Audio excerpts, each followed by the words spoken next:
Hey guys, I finally am here live with Rachel. Hi you guys. Guys. Know her, but you haven't actually seen her yet. So we'll wait just a couple minutes to make sure people are, I usually like to wait till I see at least one of you pop on. But we are so excited. I'm going to refresh this page. We are so excited to dive into Djinn. Well, into a couple of the concepts of Djinn that we've been talking about. Yep, and practicing for the last year. Mm-hmm. And you guys know because I put it in the, oh good, I'm starting to see you. 4 of you on. Woohoo! Yay! Okay. You guys let me know. For some reason, you guys know it takes forever for me to see your responses for some reason. But let me know. Okay, there you go. Lacey. Hi, Lacey. Hi, Lacey. Give me a thumbs up if you can hear us okay. Yay. Okay, so she heard us. Cool. So, yeah, Rachel and I have been talking about like what have been the spells from Djinn Magick that have had the most profound effect on us, or what are the ones we've been working at? Because you find that you'll work with different ones at different times, or different ones will be more relevant in your life at different times. And for both of us, and it seems like for a lot of you in the group too, it's been anomaly and communion has been big. And we thought they go hand in hand. Something Rachel said was that right now one of the greatest acts of rebellion any of us can do is have communion, is to create communion, to actually truly commune with each other. That in itself is an anomaly.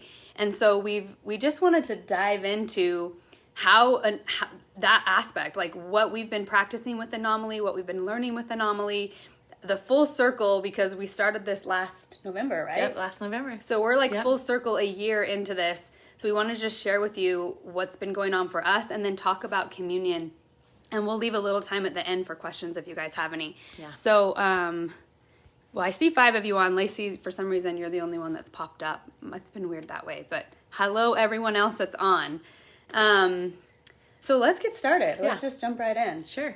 So when Rachel got here this morning, we were talking about, the thing that I brought up was one of the biggest things I've learned since we've started this whole thing, and especially with anomaly and urge, is that it's uncomfortable. Yeah. And I think I was under the impression that because urge is kind of about desire and pleasure, that I assumed that it would all feel really good. And I realized that's not it. That's really not a part of it. Like, and Rachel said, and I'll let you talk about it, but how urge is intelligent in and of itself, and it will go to those places that we most need to wake up, to get unnumbed out. Unstuck. Conscious. Urge is a technology for consciousnness. Exactly. So it'll go to the places where we're unconscious and force us to be brave. Exactly. Force us to be brave.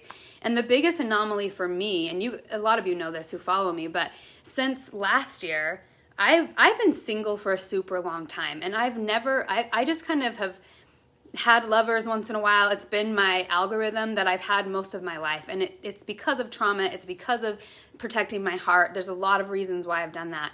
But in the last few months, actually, that has all shifted for me. And an anomaly for me was going into a relationship and committing more and opening my heart more and being more, allowing myself to be seen. And for some people, that's like a lot of people, that's what they're good at, and they do that all the time. But for me, it's been such a huge anomaly, and probably one of the most uncomfortable things I've ever done. Also one of the most rewarding things I've ever done.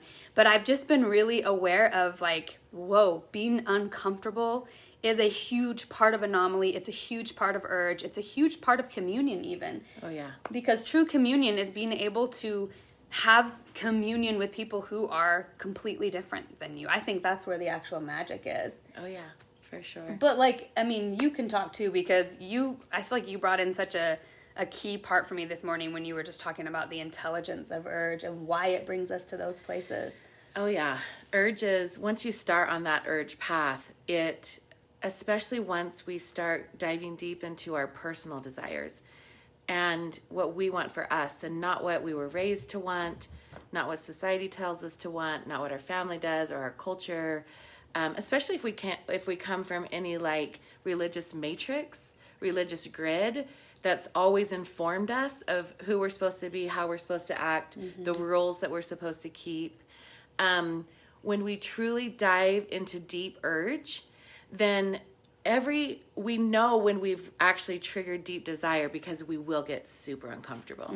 So when you're uncomfortable, or when you start getting into this really strong worry of uncertainty, then you're going the right direction. Keep going. Keep going. Our deepest desires will bring up and dig out our deepest shadows. As Emily Motzkus likes to say, our deepest monsters. It will force you to face your deepest wounds, because what we're doing is we're getting rid of all of those beliefs. We're purging all of those beliefs, so that keep us from believing that we can truly have the life we want, what we want, the experience that we want here. It's getting rid of all of those so that we can actually create that. Yeah. And so when we first start committing ourselves to a life of urge, it's going to go there. And as empaths, a lot of us, until we learn how to be the difference between being like a gifted empath, because all of us like kind of came into our empathic skills as we were young, right? Like most of our childhoods kind of threw us into this empathic state. But we didn't ever really know how to skillfully use it. So the goal, and I think that's what 2020 did for a lot of us, was, and it's been doing it right for like the last 5-10 years, but 2020 was like this microscope laser focus of forcing us to go from gifted empaths into highly skilled empaths, meaning we know how to use our emotions, we know how to use our goals, we know how to use our communication, we know how to use our witness to be able to create a life that we want, instead of just being blown away by the emotions that are coming at us, the global response to what's happening. Like, we are actually taking control of our emotions first. We're living a life through our deep urge, and instead of just being blown in the wind by collective consciousness emotion. And so choosing a life of urge is brave work. It is. It's brave work. And it will help you check like your, one of the things I always have my clients check in on is their uncertainty threshold. And what I mean by your uncertainty threshold is like, how comfortable are you with uncertainty? And that goes back to your programming of, I can trust the universe and myself, or I can't. And so if we don't trust ourselves or the universe, we have a low uncertainty threshold. And so one of the things that urge helps us do is start increasing our capacity, increasing that threshold to handle and to manage, and then to be excited about the unknown. Yes. Because the unknown is anomaly. And we're going to catch up on some things with anomaly, because we have some cool stories to share about anomaly. Like, this year has been, I would say anomaly has been the theme of the year. Yeah. And I think it's global as well. Like, we've just seen anomaly. The most anomalic year that we've ever witnessed, right? At least in my 45 years of life. Right. And I hear people say a lot like, oh, 2020 has been the worst year or the scariest year or whatever. But it is exactly, according to what you were just talking about, the ripest time to get out of our programming, because it's forced us to have to be uncomfortable and therefore really get to know what it is that we truly believe. The thing I've been really thinking about is, who is our true master? Because when you get into fear, you realize, like, how many actions do I take because of fear, and how many actions am I taking out of certainty or out of trust? Because we don't really have certainty. So out of trust. And I think that it's important to really spin the narrative we're telling about 2020, because it has the potentiality to catapult us. And we can individually choose it. It doesn't matter what the collective is choosing. It really more matters what we individually choose, because then that affects our whole grid. That's actually the biggest change that I've seen through 2020, after 20 years of doing this work, you guys, and 20 years of working with clients from all over the place and from all different walks of life. What I saw is that 2020 really took us from being very like collectively focused and influenced back to the self, back to sacred self, back to like the individual, and learning that in order for us to change the world and to create heaven on earth, we have to create it within first. Like, the deep work is within. And we saw this because we couldn't really rely on any information that we were given. There was so much derision and division in on a global scale, there was so much fear. There was so much paranoia. Like, there was all these things that we as empaths try to avoid like crazy. All these extremes as well. Yeah, the polarizations, we couldn't avoid it. Like, we're in this world now where this storm is happening. And there wasn't a lot of places to look outwardly to find answers or to find peace or to find even like equilibrium. Mm-hmm. And so 2020 forced us to go deep within.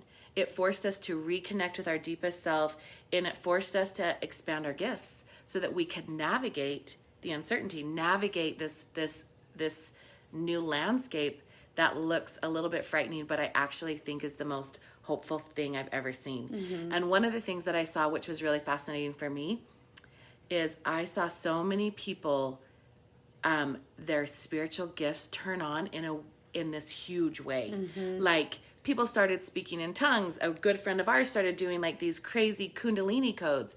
I've had more of my clients reach out to me and say, I just had a spontaneous Kundalini awakening that I've never had, like they've never experienced before. Mm-hmm. And that's been 2020, like more of that in 2020 than the last 20 years combined. Mm-hmm. So what I mean by that is like the intensity of what's here on the earth is sparking ancient spiritual gifts that are being restored.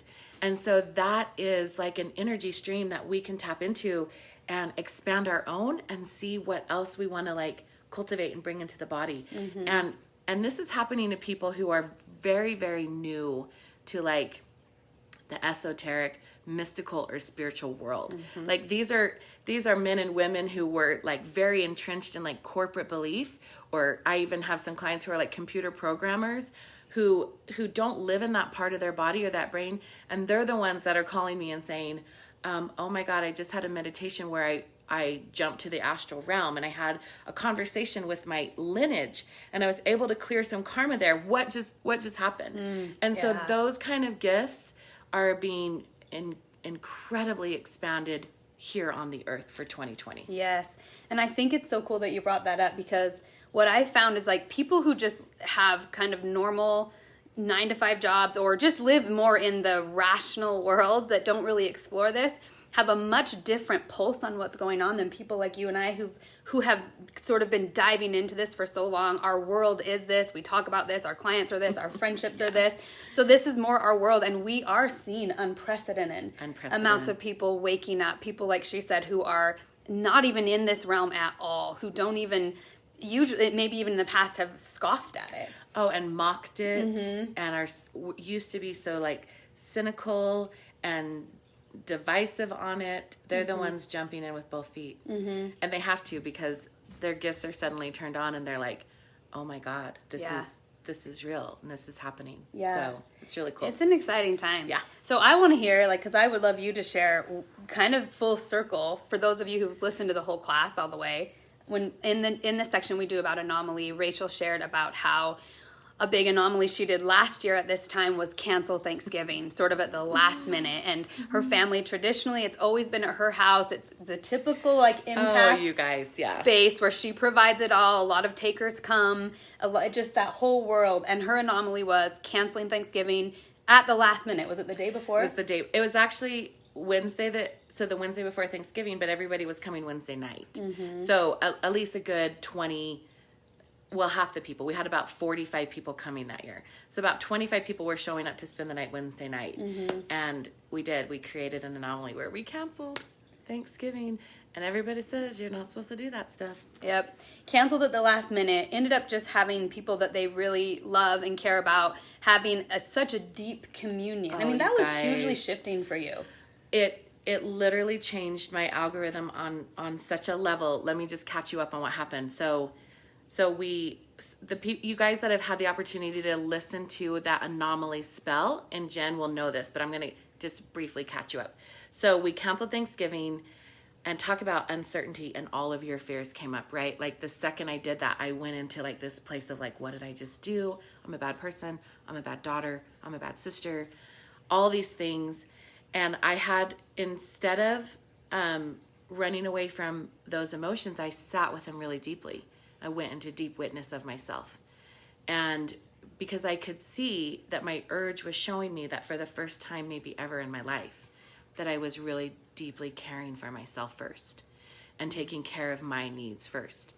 And that is so uncomfortable, right? As an empath. So I had to sit with that first. And then we decided we weren't just going to let this be like a council Thanksgiving where we just mope and feel sad and sorry for ourselves and mourn. We were going to flip the script completely and keep the anomaly going. And our motto for the weekend was choose anomaly. Chase anomaly, choose anomaly. So I sent out a text to all my closest friends, to all the people that I love the most, and the people that are like so supportive in our lives. We had a kitchen like full of wine and delicious food and laughter and fun and children and all these people who were there to love and support. And it ended up being seriously the best Thanksgiving of our lives, because I didn't have to caretake for 4 days for 40 people. I was able to spend a lot of extra time with my husband. We and my kids. I have 3 boys. We were able to spend a lot of extra time together, and it was really awesome.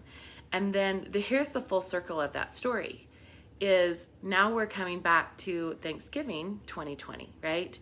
And after I canceled Thanksgiving last year, I decided I need a new algorithm of not being always the provider, the caretaker, the one who does all of this for everybody. So we decided that we were going to have another non-traditional Thanksgiving. And so my husband and I booked a Airbnb on the West Coast by the ocean, and taking our boys and just our boys out to the West Coast. And sunshine, it's cold here, you guys. It's like 18 degrees and snow. And so we're going to sunshine. And what's really cool is that one of my clients lives out there, and she has a yacht, a 3-bedroom yacht, like this huge yacht. And she said, oh my gosh, I hear your family's going to be in town for Thanksgiving. Come spend a day on the yacht with us. And so I would have never had that chance or that experience if I hadn't had the courage to stop the abusive pattern and get into a generative one.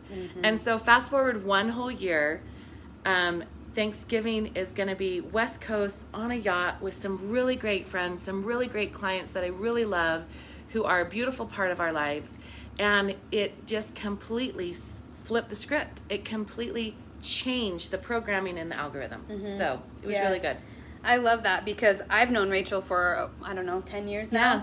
And she truly has been in the caregiving role, always opening her house, always holding space, especially for her family and a lot of the people in her circle.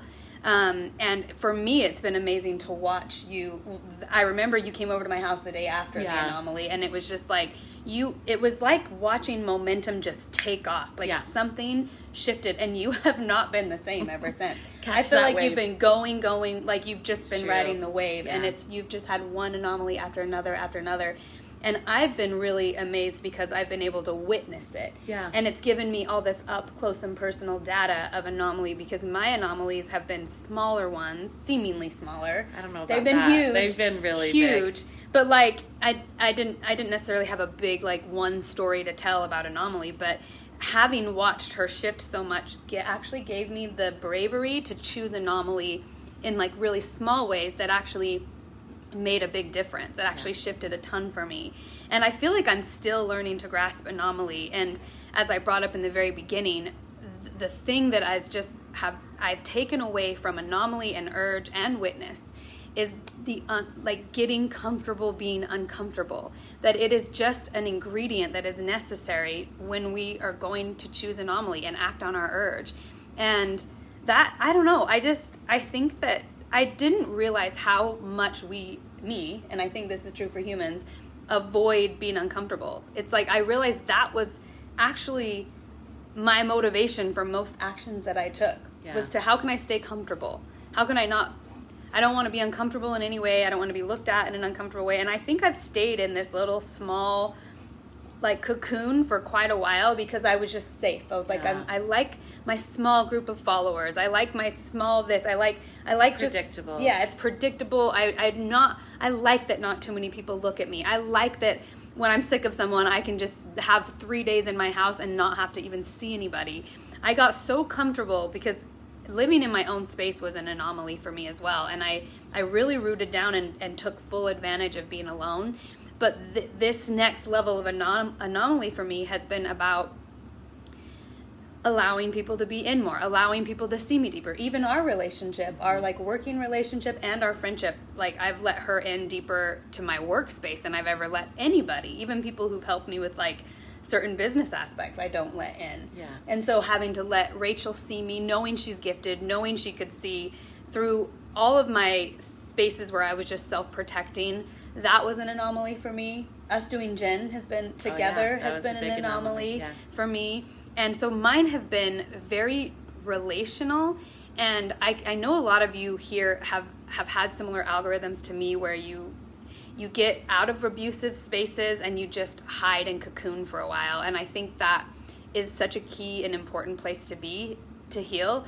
But there's this part of coming out of the cocoon that's so fucking uncomfortable. It's just uncomfortable. I have been so like, I feel kind of raw and exposed, and like I'm just having to learn how to be open with it. And even with this, with work, like it's like the energy and the momentum is picked up so much that I can no longer not go bigger.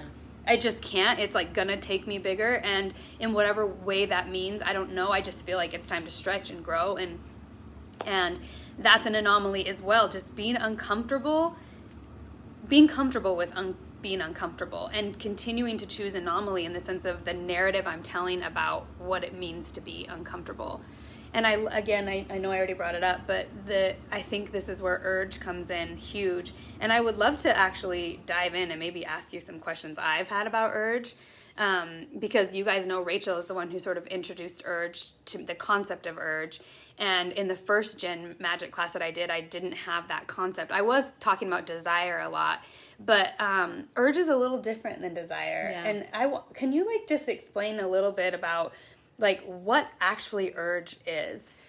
Yes, but first I'm being really pulled back to one aspect of anomaly that I can feel wants some explanation. Is one of the reasons why anomaly matters so much right now is because anytime that we're doing something new or something that we've never done before, we have to bring a great deal of awakeness to it and consciousness to it and presence.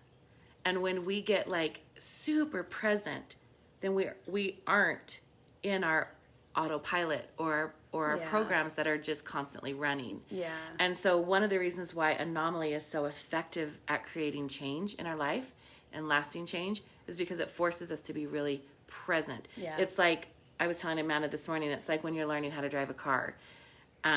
Take yourself back to like your younger self and you're learning how to drive a car. And it was so scary the first time, right? Like you're looking at everything. You're so present. You're so focused on that present moment that you're not thinking about like your childhood traumas, or you're not thinking about, or you're not even unconscious to like all of those things that kind of autopilot our lives. You have to be extremely conscious in order to make sure you get from A to B safely. Mm-hmm. And so that's kind of the concept of anomaly. Like when we choose something so new, something so out of our regular routine or our identity, something completely that challenges our identity, then we have to bring so much focus, so much presence to it that we start cultivating with an algorithm or with energies that are right here for us to use. And then we're not in the programming of our trauma. Yeah. It forces us into presence. And from that presence, we start creating a life and an algorithm and a program that is without our trauma. Yeah. And this is the key, you guys, is it takes repetition. Yeah. We have to keep doing it. It's not just once. You, like Amanda said, you got to ride the wave. And as you ride the wave, it gets easier and easier and easier. And that new person that you're choosing to become starts taking over the old programming of who somebody else said you should be, Yep. or who you were taught to be, or traumatized to be, if that makes sense. Yeah. So I was feeling like to bring through that last bit of clarification, but yes, let's talk about urge. Well, we can jump to urge. I actually want to love say, urge. though, you were so right. I'm glad you brought that up, because what you just said about anomaly, it also, when we do that, when we allow ourselves to be so present in the moment, we actually also open a gateway to be witnessed. Mm-hmm. Because when we're in our old algorithms and our programmed algorithms, it's not really us. It's the mask. It's the mask. Cloak. Yeah, it's the cloak that we have. So it gives us an opportunity to be truly seen, which actually does two things, at least in my life. It repelled everyone who was uncomfortable with that and who was benefiting more from the mask, or who, whatever, I was playing those dynamics. Yeah. And it opened a door for people to come in that really saw me, and that you'll know the people who they see your real self, even though it's uncomfortable, even though it might be vulnerable, even though it's new, but they're just like, yeah, and they're there, and so I find that anomaly in that way gives you an opportunity to be witnessed as well. So these spells all kind of weave in together. And then the other part you just said, there was something else that came up when you were talking about that. Being alive, being witnessed. I might have to come back to it. There was something that came up. Just a new level of consciousness, because it forces us there, right? Yeah, it's. I just have been. I've been amazed at how all of these things weave in and out of each other. And I know what I was going to say. Riding the wave. One of the things we talked about when we were with Emily is how triggers are choice points, and every time we're triggered, usually the trigger is what will trigger our old narrative and therefore our old programming. So we do the same actions we do because the old narrative of fear or lack has come up, and so we're in self-preservation mode or self-protection mode. But I think part of riding the wave, when you keep doing it, the repetition, is recognizing that triggers are inevitable, because that's part of what feels uncomfortable, and knowing, okay, I'm triggered, this is a choice point. I can bounce into further anomaly, or I can go deeper into unconscious programming. Yeah. And I think that's part of like learning how to, the tech of it. It's a tech. Yes. Yeah. It's spiral tech. It is spiral tech, for sure. It's, I'm so glad that you brought that up, because when we spark big anomaly, it gives us a chance to bring up all of those triggers. Mm-hmm. So when you start chasing anomaly, you're going to have triggers. Yeah. And what's interesting is the more that you work with it and the more comfortable you get, then when a trigger does happen, instead of letting it take you out for a few days, you're actually like, damn, I'm going to lean into this and see what's in there. Exactly. And then you get faster, because you bring such consciousness to the trigger. You get faster and faster and faster at spiraling it into a new awareness and a new existence and a new reality. Yeah. So, and a lot of you in here, and also in my Abundance Matrix group, I know some of you are cross breeders in that way. I don't know if breeders is the right word, but have been sharing that the more so many of you have been sharing about how anomaly has been so momentous for you, because you're learning the tech of it. Like, you're learning, I get how this works. I get how I can shift. I don't just have to go into my old programming and then foster that narrative and that reality. So I think, because we were jumping in the beginning to how it's connected to communion, and I think the connection with urge to communion and anomaly is that I think as humans, we urge for communion. Yeah. I think that's one of our deepest collective urges, because we've been so against each other historically because of war and a war mindset.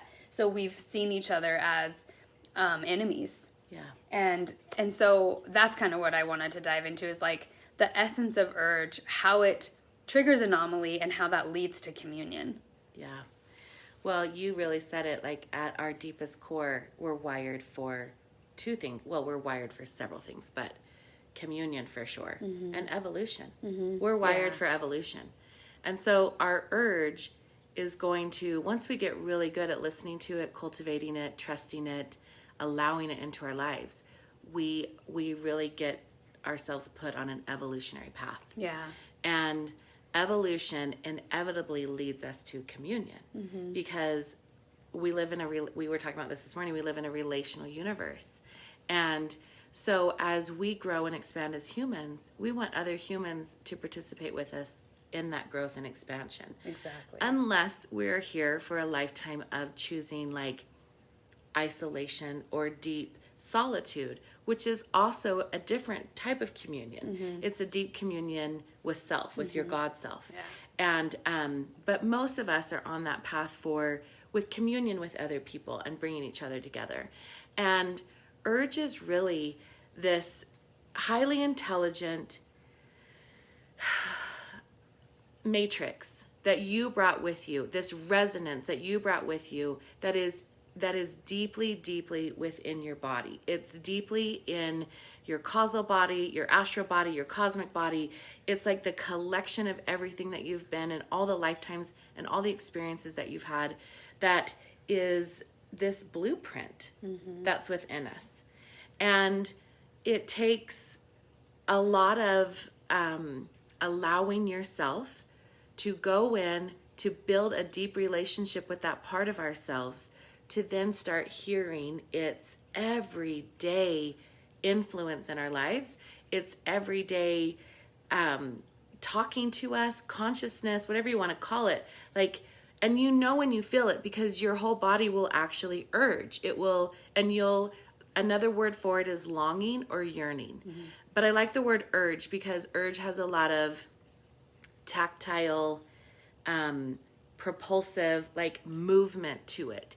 So it's not something that wants us to stand still. It's not something that wants us to go silent.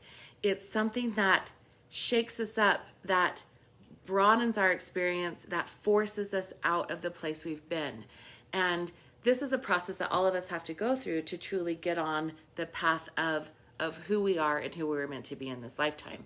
And so urge is really like this blueprint, and we're going to go deeper into urge. We're working on some really great urge stuff that we're excited to bring to you guys, and so we're going to keep exploring and opening up to urge. I want to hear some questions from anybody that's listening or watching. It looks like we have 9 people I on. would love to hear if anybody has any questions for us about any of the spells from Djinn, or any experiences that they want to share, because we don't have a ton of time left and we really want to hear from you guys. So yeah, we wanted to give you an opportunity to ask. And by the way, there's always a little bit of a delay. Okay. So just so you know, we might have a few moments of silence, or we can just fill in the silence with also chatting. One of the things that's coming up for me to share with you guys is a couple things. First of all, I am not a social media girl, as Amanda knows. She's not on social media. I'm not on social media. That's about to change, though, I have never done Instagram or Facebook or any of those things. So I'm actually a really private, very, very private person. The work that I do, the sessions that I do, the people that I work on, I've kept very private. I feel like privacy has been stolen from us, or we've given it away. Yeah. And so I'm very private. So this is vulnerable for me to come on something like this and share and all of this stuff. So thank you guys for being here, and thanks for being kind as I figure out how to do this. But you're quite a natural at it. Well, the other thing I was going to say, I can't remember. So I'll remember in a minute. But yes, if you guys have any questions or anything you guys want us to talk about when we come on these lives, I would love to hear, like, hey, can you guys go deeper into witness or deeper into shadow contracts? We feel like shadow contracts is such a big one for empaths to understand and navigate. So anything like that, we would love. Any questions that you have like that, or any experiences, that's kind of where we thrive, is feedback from you guys. Yeah. Oh, I remember now what the other thing was that Spirit is bringing through. As we start as empaths, sometimes in the discomfort that comes up as we start following our urge, we're not used to being like selfish. We're not used to being self-focused. We are used to being focused on how to manage the barrage of information that we have coming at us all the time. So one of the ways to soften your urge as you're starting into it is by choosing acts of service as anomaly. Yeah. And choosing acts of service for an empath is of softening. into allowing bigger desire. And so do simple things like paying for coffee for the person that's behind you. When you're driving, like, let people in. Go bake. I mean, even something so simple and ancient and seems so silly as baking cookies for the neighbor that you've never met and going over and meeting them and having face-to-face, human, deep connection for just a second. Like, anomaly doesn't have to be canceling Thanksgiving on your family. Yeah, like, exactly. It doesn't have to start there. It can be going to the art store, picking out your 5 most favorite colors that are popping off the shelf for you, and creating a simple picture. Even if it's something abstract and weird but it's yours. So anomaly doesn't need to be these great acts of bravery. Anomaly can be softened. Urge can be softened by choosing service. And so an urge will give you, you're going to notice that the more you tap into urge, it's going to be very specific in the information that it gives you. And I saw a question that came in. Yeah, let me scroll down to it. It said, go back up a little bit. There was one about manifestation and urge. I think this is it right here. This one. Oh. I'm always trying to digest urge, how it ties in with manifestation. Okay. Yeah. This is a great question. Yeah. So this is the way that urge ties in with manifestation.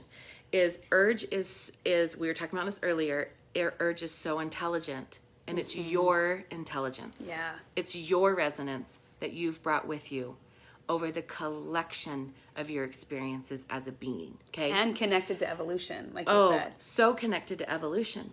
So the way that we manifest with urge is we're able to tap in to that private information that's just for you.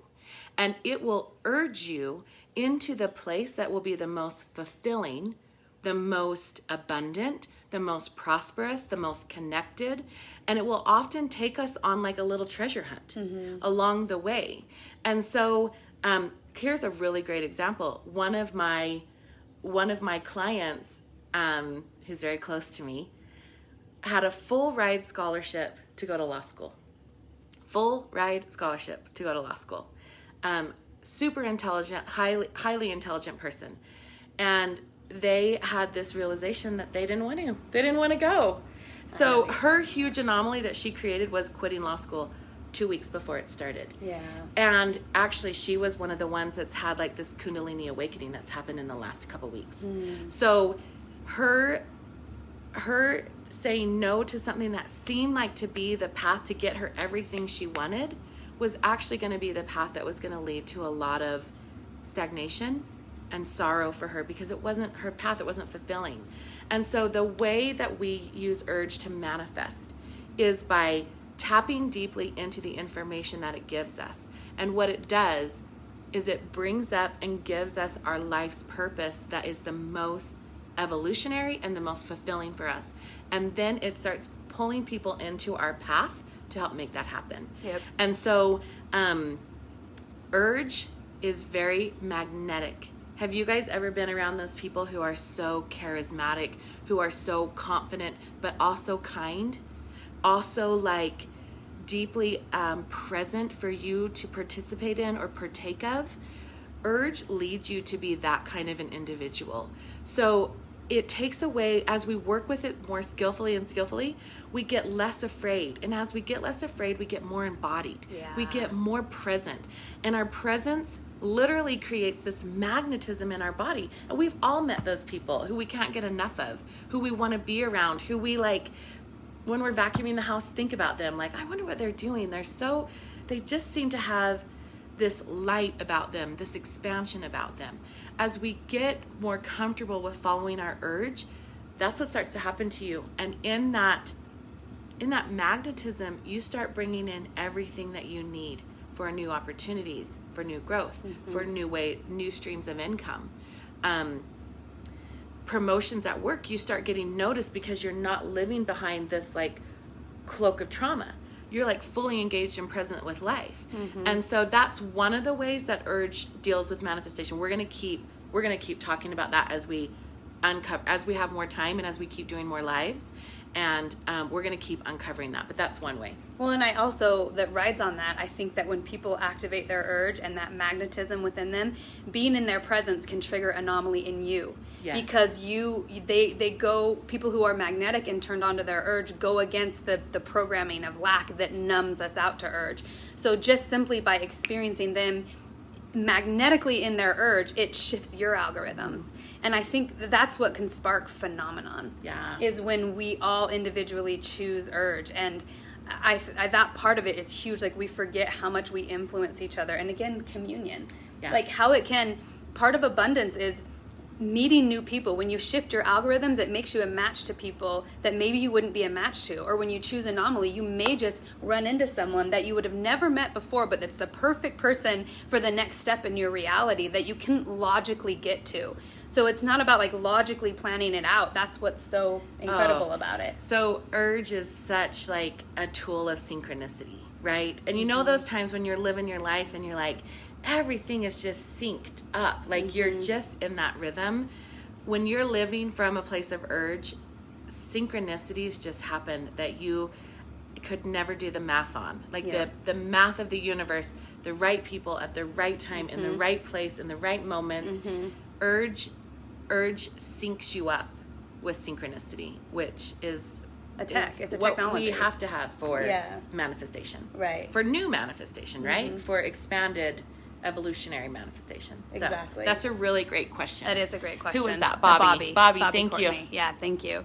Do you love when we like lean really close? Yeah, we're into both the like, camera? I'm like, thanks for sharing. Thanks for working on this class. I have really felt the power of witness lately with the election craziness. Yes, that's a good one. That's a great place to practice witness. It gave us all a good chance, didn't it? To witness and to witness ourselves and how we were reacting to it. And our collective fears and everything.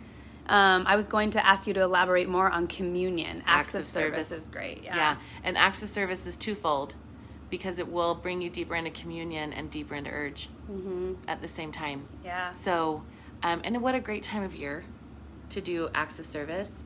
And right now, like, because we're not supposed to interact with people with everything that's going on, acts of service is also like a sacred act of rebellion at this point. Yeah, we kind of said that. So safely do it, but... We kind of said that at the beginning, but I really do think that the most sacred act of rebellion any of us can do right now is have communion. And that doesn't mean like doing something unsafe, but it does mean like, how can I truly connect with people, especially at a time when it seems as if we're being encouraged to not do that, to not connect. And even the narrative is very, in general, there's lots of narratives going on, but the loudest one seems to be one of divisiveness. So simply choosing, it's a complete anomaly to just choose not to get involved with the divisiveness. You can even do something like safely hold a candle ceremony in your home where you give everybody a brand new candle and you light the candle and a wish for the world and then pass that candle around. And even if it's a small group, it's still, you'll be surprised at the level of connection that comes from that. There's just a million different ways for service and communion, and all of those are going to supercharge your urge. Okay, here's a good question. So is urge like following your joy? Oh, yeah. Yes, it ultimately leads you to your joy. Urge is really, truly more like following your desire. It's following, and sometimes our desire doesn't necessarily feel like joy. Actually, a lot of times we judge our desire, right? Especially if we were raised in any sort of like religious matrix. We're taught to be super suspect of our desire, and that our whole goal in life is to have no desire. If that's your path of having no desire, awesome, go on it. That hasn't been what I've seen or have experienced. I feel like we're actually here to deeply desire, to see what's going on in our world around us, and to plug into that, the urge of the universe that also urges. That's what grows our trees. That's what like created our mountains. That's what like a sunset every night, our rivers that flow. Yeah. So yes, urge is following our joy, because from deep desire, we want desire because we want our lives to feel better. And so yes, and yes, if that makes sense. Yeah. And I also would just say, along with that, I know for me, a lot of the things that I've urged for, I historically have felt like were unacceptable because of the programming I had. And I was supposed to like certain things and want certain things and have like move towards certain things. And I found my personal urge has always sort of been countercultural. And so a lot of times I wouldn't go for what I urged for because I didn't want it to make other people feel uncomfortable. I didn't want them to not approve of me. And a big part of being uncomfortable in following my urge is just allowing myself to urge for what I urge for, regardless of what anyone thinks of my urge. And I think that's a big part of it, especially when our urge is countercultural or just it's going to be super unique to us. Yeah, or taboo. Yeah. It's super, super unique. Exactly. That's the thing to really remember about urge is it is so just for you. It's almost so unique that it's hard to explain to other people why you want it and how it pushes you. And so yeah. I also think that one of the things that I've read in this book that I'm reading called The Art of Tantric Sex, it talks about the consciousness and the intelligence of our genitals, and how when we drop literally for women into your pussy, for men into your groin area, allowing that to be like the pulse of that to inform you. Yeah. That's huge. It's an amazing way to tune into urge, is listen to your pussy. Actually, yes. Yeah, when you get good at really tuning into your pussy, you can actually ask it like, hey, is this opportunity for me at work? This isn't even like sexual situations. Yeah, exactly. Like, for everything. Like even like, should I go to this party tonight? And if you have an expansion there, it's a yes. If you have a contraction there, it's a no. Yeah. And I will often tell people when you're dealing with your urge, the question isn't right or wrong, right? Like those are all rules that we can't keep up with. And we've been trying our whole lives to be right and to be good. And so when we start following like deep urge, it might not look right or good. Yeah.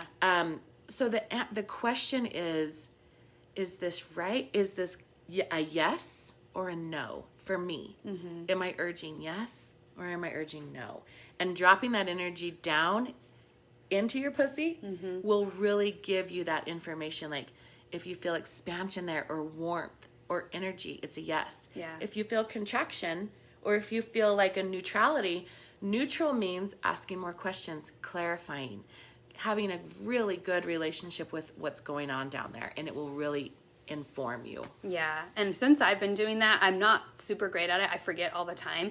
But what it has made me realize is that for so long I didn't have a relationship with my own pussy, with my own self, like your most sacred self. With your own eros. With your own eros. Flow of life. It's not even about your pussy. As much as the flow of life, the eros of life that comes through that location of our body. I realized how many other things were informing that rather than that. So just simply bringing attention there, it's amazing how it shifts you out of like the programming and back into yourself and your own expansion and your own matrix. Oh man, and that part of us is brave. Yeah, super brave. Urge really isn't scared of anything. It really truly knows your vast capacity. When you don't, it does. Yeah. And that's why you can trust it. And that's why even when it's urging you towards something that you're like, this is way bigger than I thought I was. It's like, yeah, because I know you. Yes. I know you better than you know you. Exactly. And that's why you can trust it. Yep. You guys. Yeah. So should we see if anyone else? Yeah. I think that might be it. We're coming to the we end of our time. only have a few people on. Also, just so you know, I know most of you, the majority of you, are going to be watching this later. Yeah. So just share still comment and share your questions because we'll address them in the next. Oh, sorry guys, in the next live. I didn't mean to do that. So yeah, feel free to keep asking questions. We're gonna jump on again in December. Yeah. Both of our schedules have been really crazy recently, so it's been a little hard nailing down a time. But we'll announce it as soon as we can put it on our schedule. I'll announce Back it in the here. same place at the same time. Yeah, exactly. So yeah, thank you guys for jumping on. I want to say too, I don't know all you guys personally, but I feel like we're just all so connected in the ethers, and I just want to tell each of you that I love you and that I want the best for you, and I'm so excited about your journey, and everything's going to be okay. Yeah. I really want to say like everything's going to be okay. We're going to figure this out.